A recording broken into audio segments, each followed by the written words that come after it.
What's going on out there, y'all? It's the Wavy Sport back with another volume, another episode of Welcome to the Franchise. Starting this one off with volume 22, I believe, episode 22. Just want to get into this next one here to continue on what I put out earlier this week. Getting back to some more NBA takes, getting into that, and more want to get into some changes that could probably improve the product of the game, just my ideas on that. And they're talking about the ratings and the ratings this and the ratings that, or how people are playing the game, how certain teams and players are reacting to the game. So with the time that we have in between now and the end of football season, as the NFL has definitely been the big conversation throughout the year in sports, as it is in the more recent years, more and more. Want to switch it up for right now and get back to basketball. And as more the weeks go by, get into some more NBA takes, because it's fun to watch some basketball too sometimes. Caught a few moments of a couple games last night on ESPN, a couple games that actually was a little fun to watch when I caught a couple quarters. Knicks and the Nuggets, and it was OKC and the Warriors game. Both of those teams. Both of those games were all four of those teams are actually excited to watch. Players we probably want to see. Probably don't know too many of them on the Warriors these days. As I was watching some of that game, was like, yo, who the fuck are these guys? I don't think they're going to pull this shit off at all against OKC, the best team in the league. And from what I saw today the score, they actually pulled it off and won that game against the best team in the West. But with all that being said, let me get straight into it right now. I know the last volume I put out, I was talking a little bit more about the NBA standings, trade rumors, the whole shit going on with Jimmy. De'Aaron Fox wants to trade, and I was just putting out some, kind of crazy or funny ideas for where they could end up or where they could land and everything besides, where we know they want to go, which is San Antonio and Phoenix, and those places that they want to go in. And I did talk a little bit about who I thought would end up being in the finals and why, and it kind of tied in and correlated a little bit with the ratings and the product and what's going to save it. And I just think that the NBA and Adam Silver and everything like that, I don't know, they seem a little bit lost in what they should do to really fix up their product and shit. And some of these new things that they trying out with this All-Star game shit seems a little goofy, seems a little funny. It's turned into a circus now, a fucking joke. So I want to get into that. I was kind of getting into that in the last volume. So I'm gonna start off with diving more into that, right? So I think that one of my ideas, and I feel like I spoke about it before on one of the videos I put out way earlier, and it's probably going to sound real crazy, you know what I'm saying? But they should maybe also consider shortening the season a bit by a few games. I'm one of them people that's just like most people that watch sports, right? The NFL takes up most of the year, and most of the attention and in the fall part of the year, right? And basketball starts in October, or preseason starts in October, some shit like that, whatever. But no one's really paying attention, on top of the fact that, we know those first 20, 30 games until a little bit after the All-Star break don't really mean shit to nobody as far as watching. I don't have to watch a basketball game and be like, oh shit, this could really determine, who's going to be there and who's not. I just went over the seeds yesterday. Milwaukee just started off the season really, really bad. But it looked like, oh, nah, these niggas ain't shit. You know what I'm saying? And now they at the 4th seed now. You know what I'm saying? So, it really doesn't matter like that in those first 20 to 30 games and shit. And not just for the viewer and for the fan. You see it with the players. These niggas be taking games off and shit. Some of these niggas be getting hurt. Some of these niggas be like, nah, I don't feel like it. They don't want to play back-to-backs. They act like they hurt, but they not. I mean, I'm not sure. I'm no professional athlete. I'm no professional athletic doctor, anything like that. So they probably are really dealing with some real shit. But if that is the case also, that is more of a, you know what I'm saying, a little bit more of a factor to be like, maybe they should shorten the season, shorten the amount of games. I was thinking the sweet spot is probably 65 games, and they could start a little bit later, maybe right around the NFL playoffs, or right after the NFL playoffs. You know what I'm saying? Because I feel like in the sports world, kind of the dead season is the dead middle of the summertime, or right in the beginning of the summertime, and that's usually when the NBA finals are ending, which is like a June. I don't know if I'm correct on it, but it's around like a middle of June or maybe early July type thing. And then you have, basically baseball coming back around, but it's spring training games and stuff, and their game. It's basically the preseason for baseball. Not a lot of people always pay attention to baseball like that. Some people that are hardcore fans, they're into the spring trainings and everything like that. But that's still, I think, a good time to take advantage of that downtime in sports, especially when the competition is NFL, which they already punking the NBA and being like, fuck that, we taking Christmas games now too. You know what I'm saying? And then when you're putting on bullshit ass games, force feeding us Milwaukee Bucks versus the Heat game when niggas don't want to play, or just their style of play is not exciting to watch, or you're force feeding us, fucking the Lakers when LeBron has to rest versus whoever the fuck, the Wizards or some shit like that, whatever. You keep force feeding us Dallas and three of their fucking main players are down. You know what I'm saying? Not that y'all could foresee that before you scheduled it. That's when Thursday night football is gonna take over. And then if you switch it to TNT, like, okay, they just try to make us watch on Monday or on Wednesday on ESPN, Milwaukee Bucks and whoever. Why do I want to watch Milwaukee Bucks on TNT versus, you know what I'm saying? And I know I'm kind of like bashing Milwaukee Bucks like that right now, but it's just for right now, besides Giannis, who else do you really want to watch play on that team besides Giannis and Dame? And not just that, it's just Milwaukee Bucks. I don't think are a team like that a lot of fans of the sport are rooting for to see in there like that again, because outside of their two-star players, who else are you really excited to see like come off the bench or excited to contribute to the game now?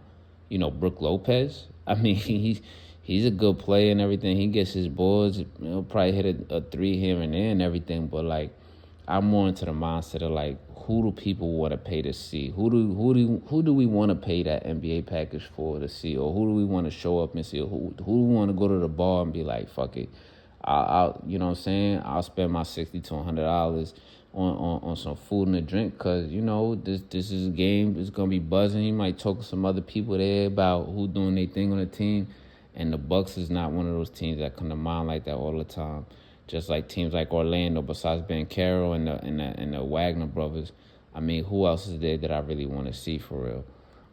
But instead of going too deep into that, back to my point, like maybe think about shortening the season and start at a different time, 65 games, shit, maybe even 58, because also puts more pressure on the players to be like, yo, it really means something, and that's where football trumps all. Every game matters because they don't have a lot of weeks. They don't have a lot of games. They don't even, and then when they get to the playoffs, it's one fucking game. It ain't no 7 games to get this shit right. And then speaking on that, to piggyback on shortening the amount of games, shorten the amount of games in the playoff rounds. You know what I'm saying? Like, put more urgency on that first round, like how it was, I guess, back in the day. I think it was the best of 3 in the first round, then it would be best of 5 in the second round, I think, and then it would be best of 7 in the conference finals games and in the finals. To me, that makes a lot more sense. It puts more urgency and pressure on the teams to really be like, oh shit, we got to get our shit together and we got to win these 2 games and get the fuck out of here so that we could go up 3-0. If it's 2-1, we got to hit 3-0 in the first round. You know what I'm saying? But I don't know how the math will work on that, really. I feel like back in the day when I tried to look it up, the format was kind of like that. It was the best of 3 in the first round, I think I saw, and the best of 5 in the second. And then the conference finals games and the finals were best of 7. You know what I'm saying? But I think that they should consider going back to that format for the playoffs, because even Now fans in the first round of the playoffs, we really don't fucking care. We're like, yeah, we know who gonna play who gonna bump them out the first round and beat them 4-1. Well, they don't even gotta be that. It could just be a clean sweep. Like, yo, you won 3 games, cool, you out of there. You know what I'm saying? Instead of, oh, we won 3 games. Now we a little bit tired. All right, we going back to their place. All right, we let them get one, but we gonna squash this shit in the next one and then get out of here and be 4-1. It's too long. It's dragged out. You know what I'm saying? And fans don't give a fuck about that shit. They not watching the fucking first round of the playoffs because they waiting to see, okay, second round is really kind of where it starts to get a little bit entertaining and shit. And then let's say you get disappointed that in the second round, you know what I'm saying? You're like, yo, this team plays this team, and they should squash them, and they're up 3-0, and it's like, damn, we got to wait for them to win that fourth game. Now it's 3-1. Now we had to wait for them to get to 4-1. Or it's like, oh, now it's 3-2, just for the better team to win 4-2. You know what I'm saying? It's just too dragged out and shit. Now, if it was best of 5 there, it would be interesting and everything like that, but not as dragged out. You just got to win 3-2, or 3. You still just got to win 3-0. You know what I'm saying? Like, more urgency and more pressure on them teams, especially the team that may not be as good or the team that's down a game or 2, to be like, fuck that, let's turn this shit around before, you know what I'm saying, they get us out of here. That would be more fun and more, you bring out more of the competitive energy there. So I think that's something that they definitely, should look into, bringing that kind of format back. That shit would be fun to watch. But now you got this playing shit, you know what I'm saying, where it's a little, from the fucking 7th seed to the 10th or 11th seed or whatever the fuck. Niggas want to play this old ring around the rosy shit. The playing, one team loses, but they get another chance to play the other team. And honestly, I know it's going to be here to stay and shit. And don't get me wrong, I ain't gonna lie. I caught some of those playing games sometimes, and a couple of them were fun to watch. Sometimes you do see the energy is different, and it is kind of crazy and interesting and intriguing sometimes to see, like, oh shit, this playing team beat the better team, now they in, and all that. But I think that it is still a little bit confusing, so I'm just gonna have to, I guess, get used to it a little bit more and enjoy it while I see it. But I'm still on, even with the playing shit, you know what I'm saying? Do that format. First round, best of 3. Second round, best of 5. And then best of 7. You know what I'm saying? I think that could be better. Then another thing that's a part of it, just a small thing I'll get to real quick, right? Is the pipeline of talent and shit, right? Like the NCAA pipeline, I'll go with, right? I'll touch on this real quick because I'd be confused. Like, I know, like, the college sports are totally different. College football is totally different from college basketball, because whereas in college football, you know what I'm saying, those players, they need the catalyst, they need the growth, they need the progression to go from playing in their freshman year to a redshirt freshman or a sophomore year to being a sophomore to being a junior and be draft eligible, or a true freshman and be eligible by at least their junior year, unless they had a redshirt sophomore year or whatever, right? Or all 4 years. And you could still be considered a top talent or a top pick, or at least in the first round or the first 2 or 3 rounds, and be considered as a valuable player added to a team. You know what I'm saying? Like, that shit is great. So the thing about that, which is good for the product and for the brand, that those players' brands, or the brand of the game overall, is by the time those guys get to the league, you know their story, you know them. You know what I'm saying? You have a feel and a vibe for them, or what they have the potential to do, or if they're in the right system, what they can do, or, you know what I'm saying, you hope, and like, I hope they get in this kind of system, because they would be good with this type of franchise, this type of team. They like to run this kind of offense. They like to run this style of defense, this, that, whatever, right?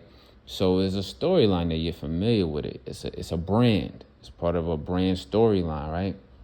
Whereas in basketball and shit, you don't got that shit. I don't know these niggas like that. I don't fucking know these niggas. And it doesn't mean that a lot of them are not nice, but a lot of them are nice. You know what I'm saying? They be one and done in, and then next thing you know, 3-4 years ago, you're like, who the fuck he played for? Where the fuck is he at? And it's crazy because you kind of got that storyline with a nigga who was a top star. And I'm not saying he just fell all the way out of oblivion, but it's I'm just saying this as an example. Someone like Zion, who's a top prospect, all the hype, and we know what he's capable of. We know he's still nice, but it's like the injuries, you don't want to play, you overeating, whatever. But you have stories and niggas like that from before his class where they had some hype and their lotto picks in their top 5 and this, that. And like, who the fuck are these niggas now? Where they at? What are they doing? Just because they was mad nice as a freshman? Which you're essentially basically still a high schooler. You're just 1 year out of high school in a different institution now, a higher learning institution. You know what I'm saying? And now you go to the NBA. Now you're stashing all these benches and all this shit like that, whatever, because of potential, and you was young and da-da-da. And now nobody fucking knows who these niggas are or where the fuck they at. Anybody heard what the fuck Marvin Bagley is doing? What about Harry Giles? Exactly. Who the fuck are these niggas? It's a couple dudes. It's a couple dudes like I could remember maybe schools they went to. I can't all the way remember their name. If I seen their face on the bench somewhere on TV, I'd be like, oh shit, what happened to that dude? Like, wasn't he a lotto pick? Whereas you got some of these other niggas out of nowhere that were probably 4-year starters, 3-year starters in college, or 4-year starters, played overseas for a couple years, and then now they on the bench and they come off the bench and they do fucking numbers. I don't even know where the fuck Deuce McBride came from, or Quentin Grimes, or Hardy and P.J. Washingtons and these niggas. I don't even know. I didn't see them. Maybe I could be wrong. I could be wrong to P.J. Washington. Maybe he was a lotto pick or something like that. But like these niggas coming out of nowhere, they getting to their second teams or just getting with a team or whatever, and they doing fucking numbers and they contributing and producing results. You know what I'm saying? And maybe that could have been because they didn't one and done. I'm not sure on all those names I pulled up there.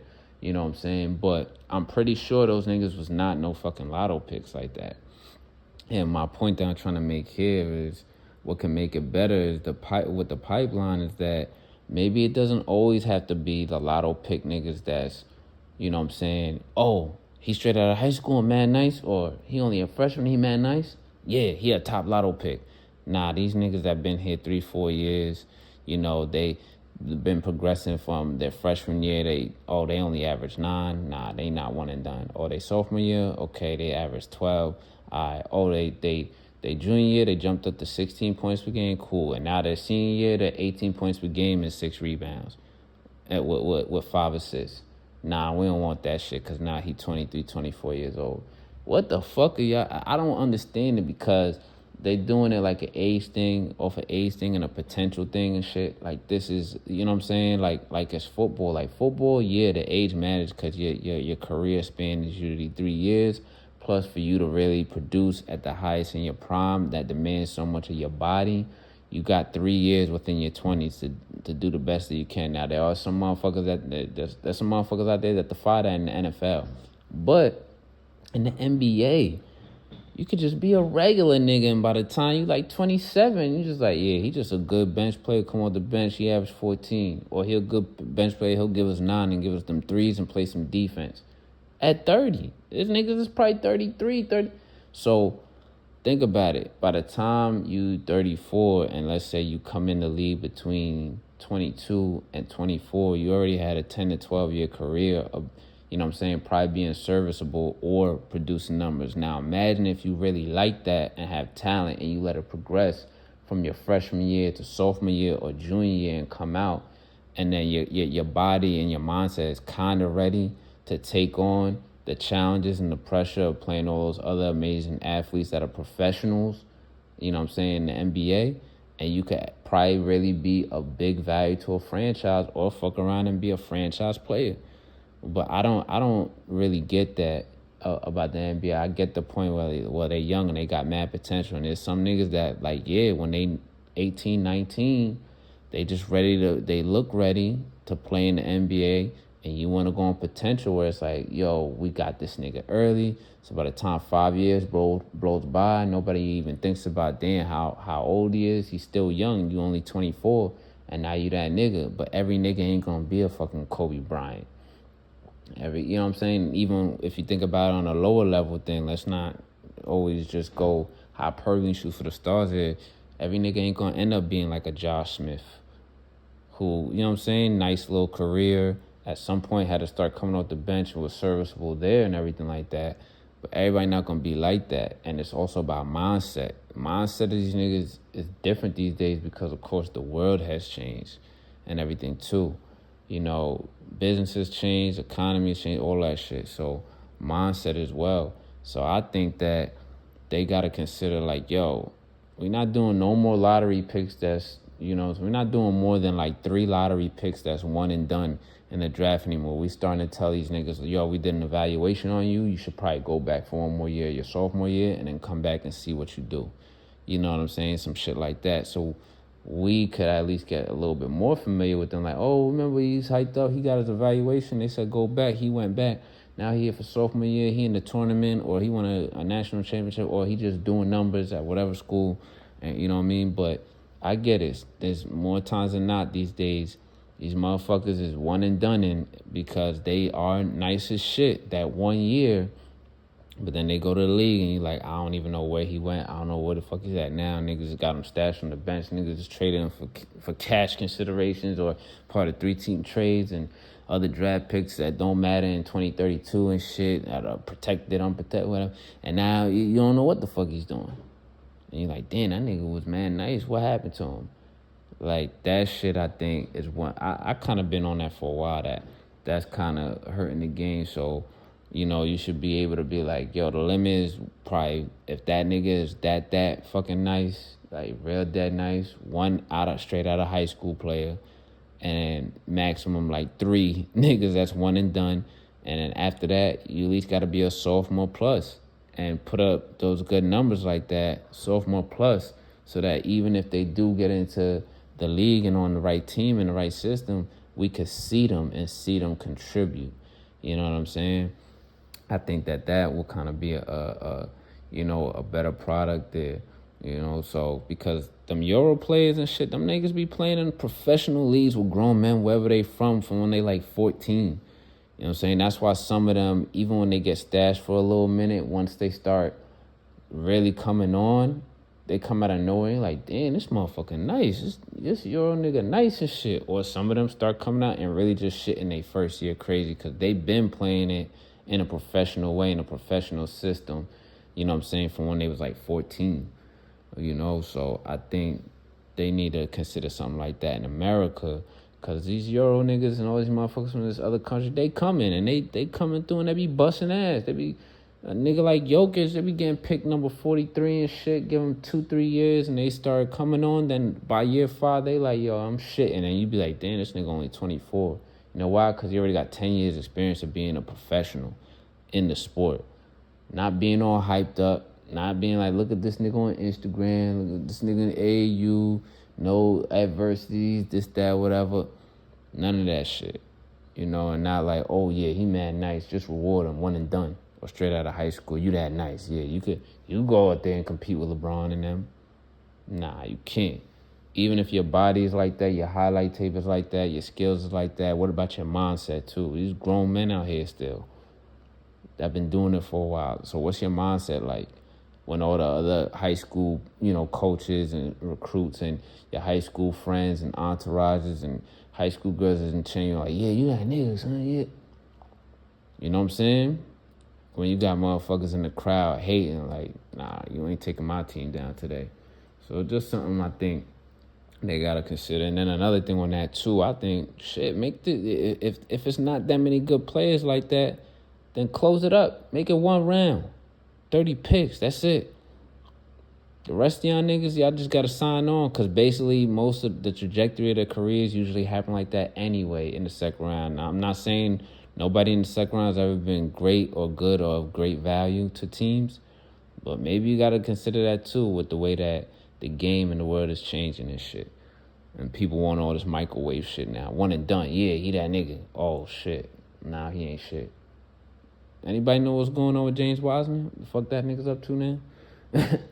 And then, on top of that, like, what the fuck is really going on with the Allstar weekend now? Like, what's really going on, and what they can do to change that shit around. Like dunk contests and 3-point contests. I mean, they got Mac McClung, G Leaguer, who's not in the league, basically not really on a team and shit.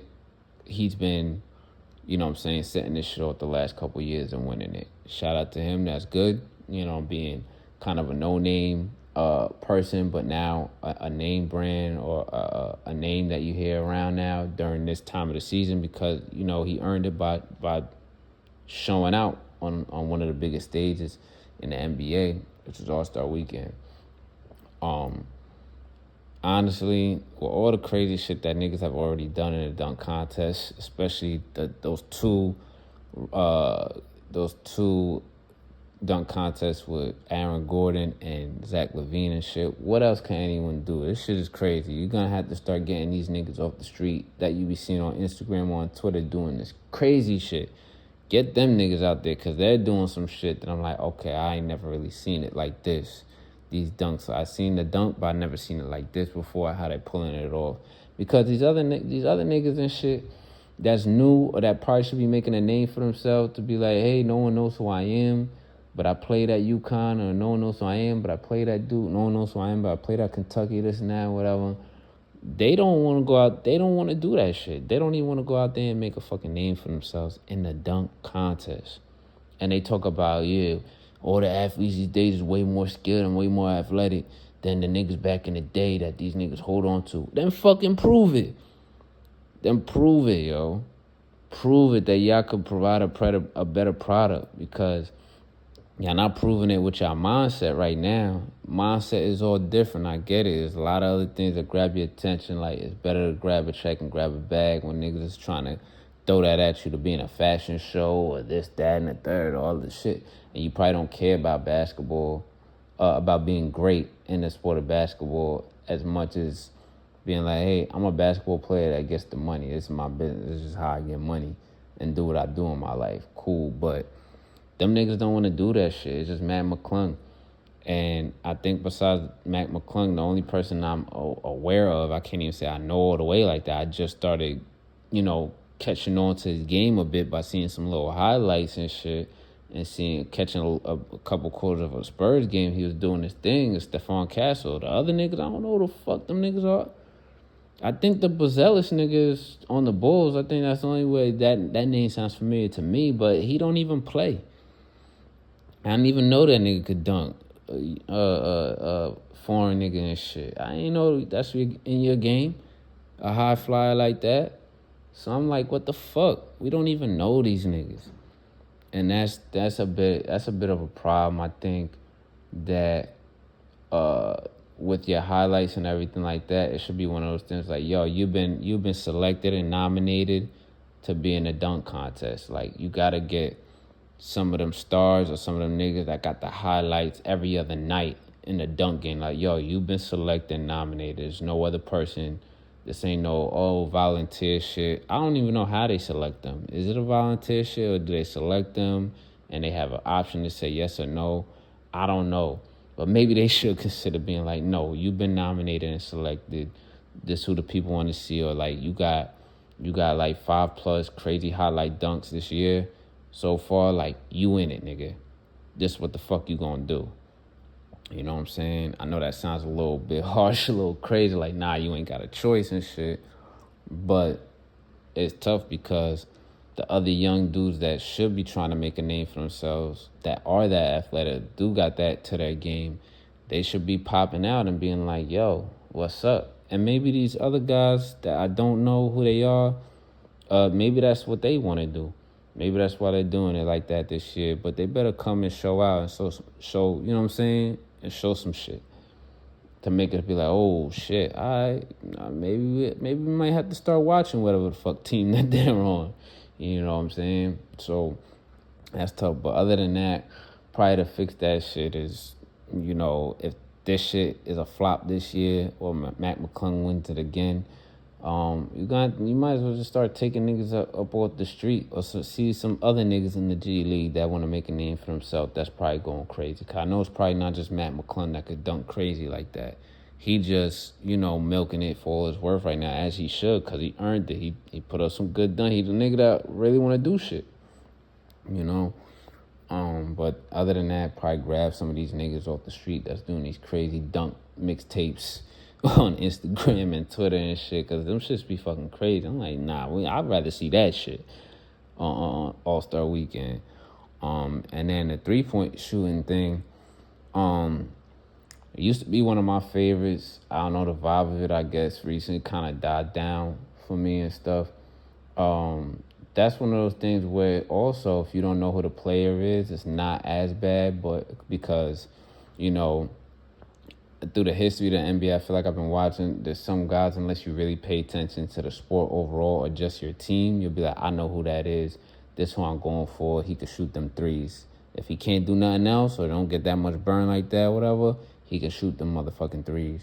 You know what I'm saying? But, 3-point shooting contest, I think it was cool. Was it last year or one of them years, was Sabrina Ionescu versus Steph.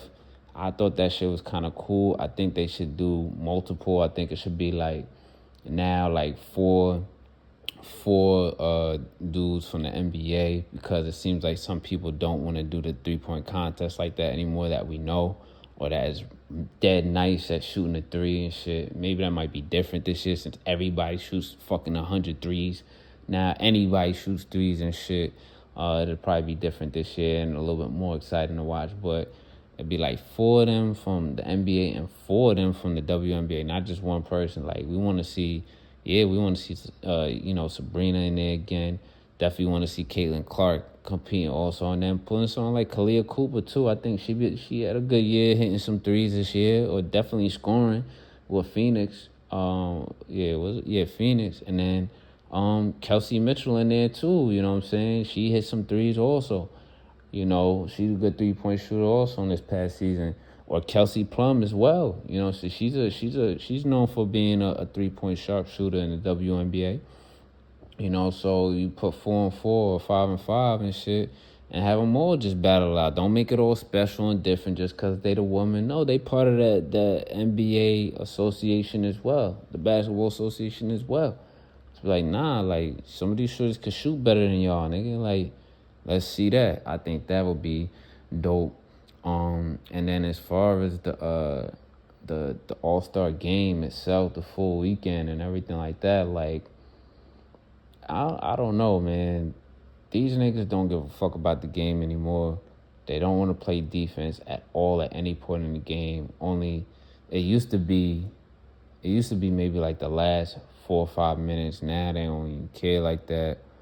But I don't know. This is where it goes a little bit to me with the mindset of the players, how things have changed over the years. It's really the mindset of the players. The All-Star game used to mean something. It used to have a little bit more flair, more style, a little bit more swag, more like, yo, you know what I'm saying? It's a different type of energy in here, different type of vibe. But I get it, knowing kids, because niggas don't want to get hurt. I don't know how. I don't think I've heard of a scene in an NBA All-Star game, anyone getting hurt, like seriously injured or hurt. Niggas, I get it. They want to take vacations because they're playing all these games, even though y'all niggas rest and be like, I'm not doing back-to-back, so nah, I'm not playing because I don't feel like, I got to rest and this, that, whatever. So, okay, well, I don't know how much more vacation you really want. You know what I'm saying? With load management and all, you know what I'm saying? You want to play when you feel like it. So I don't get that. And then they try to do the incentivize. The other team wins more to their charity. That's cool and all. But now we doing all this, breaking shit up into 4 teams, 7, 8 players on one team, when it's a team of 6 and it's a whole ring around the rosary tournament and all that shit. No, nobody want to see that shit. We don't even know them niggas that's doing that shit. We don't know them niggas, bro. We don't know them niggas, bro.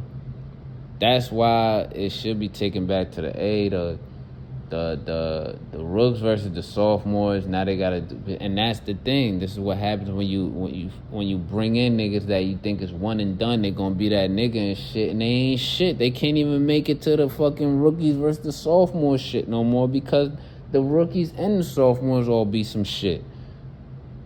Cause they not really like that. So now you gotta be like, damn, we gotta fill the roster. We gotta try and make niggas know who they are. Let's bring up some other niggas that been in the league 3-4 years, but they kinda on the rise. They do a little something.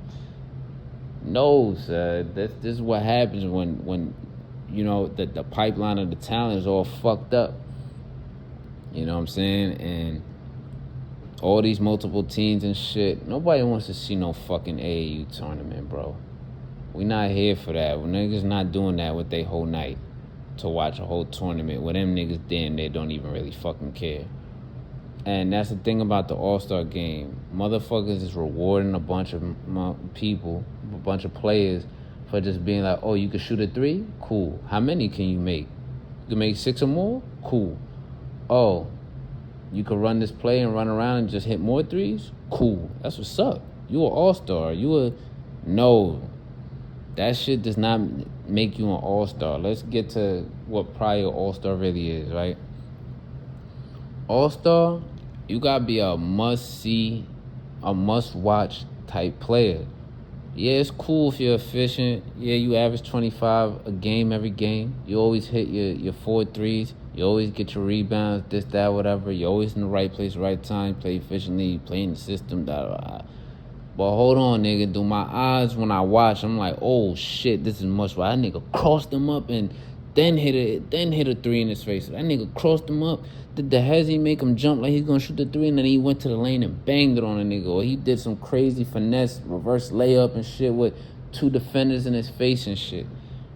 To me, that's a fucking All-Star. Do we want to see y'all? Are you must see fucking TV? Are you fun to watch? Are you electric? Are you also electric with getting other players and other teammates involved? That's what the fuck an All-Star is to me. And that's one of the reasons why I think the All-Star game had kind of died. It's just a bunch of niggas just getting their numbers. Yeah, I can hit 3s too. Oh, you can hit 3s? I'm a power forward. I can hit 3s too. So I could battle with Steph. You know what I'm saying? I know I'm not supposed to do this. My coach don't let me do this within our system. But yeah, I'm a center. I'm a, you know what I'm saying? I'm a center and I can hit 3s too. Nah, niggas don't want to see that all the time. Like, yeah, that's cool too and everything, but bro, like, we want to see them reverse dunks. We want to see niggas get crossed up. We want to see motherfuckers taking it to the fucking basket with finesse. We want to see a 3-on-2 or niggas moving the ball, doing some trick passes, some crazy shit in the alley. Who's coming with the flavor? Like, who's coming with the vibes and shit?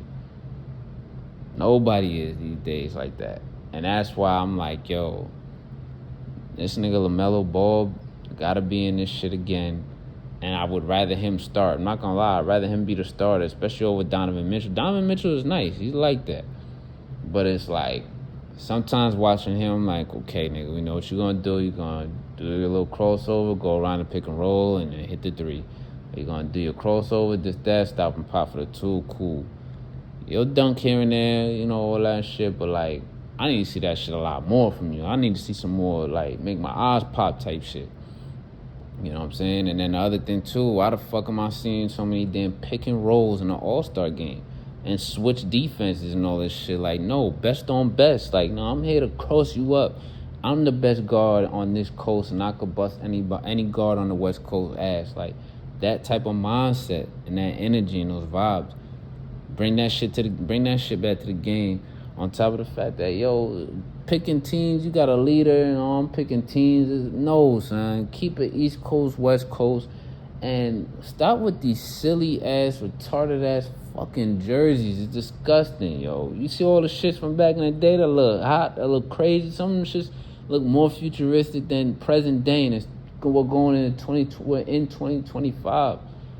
And some of them shits, when they had to all wear the same uniform, look more futuristic, more stylistic and shit than these silly ass shits they had the past fucking 10 years. It feels like 5-10 years. And if that's the case and shit, and y'all niggas want to market and show off all these sponsors and City Connect bullshit jerseys and shit, everybody wear their own fucking jersey again. Everybody wear their own jersey again. That shit was tight flop. That shit was fun. We should do that shit too again. Especially if you want to do the Rising Stars challenges and it's not rookie sophomores anymore, but whatever, the Rising Stars game again, so that when motherfuckers that don't really get a chance to watch as much basketball as they used to, or you're watching it with your shorty or some other people, it's something to do while you're at the crib, just, chilling for the weekend, having a little get-together while it's on. Them niggas have on their own jersey, so motherfuckers like, oh, this person plays for the Atlanta Hawks, or this person plays for the Sixers, or this person plays. Now you like, oh, I want to follow them and shit. Because they got on their own jersey, not some silly-ass shit thrown together. It looked like it was thrown together by a sixth grader, and that shit is fucking trash. But this just my, small little ideas and shit of how they can improve the league. So, definitely want to get into a little bit more with NBA right now since there's time to and stuff. That's going to wrap it up for this volume in this episode here, volume 22, episode 22. Welcome to the franchise. The next one I want to shoot at y'all, if I could come back and pull one out there as soon as I can, is the new faces or the current faces or just the NBA faces of the league right now. I want to just tap into a little bit of that, and also how that could be a factor of the product, or making it better, or just seeing how it could be a little bit more entertaining with how it currently is with the faces. So that'll do for me right now, to wrap everything up. And y'all out there, be easy.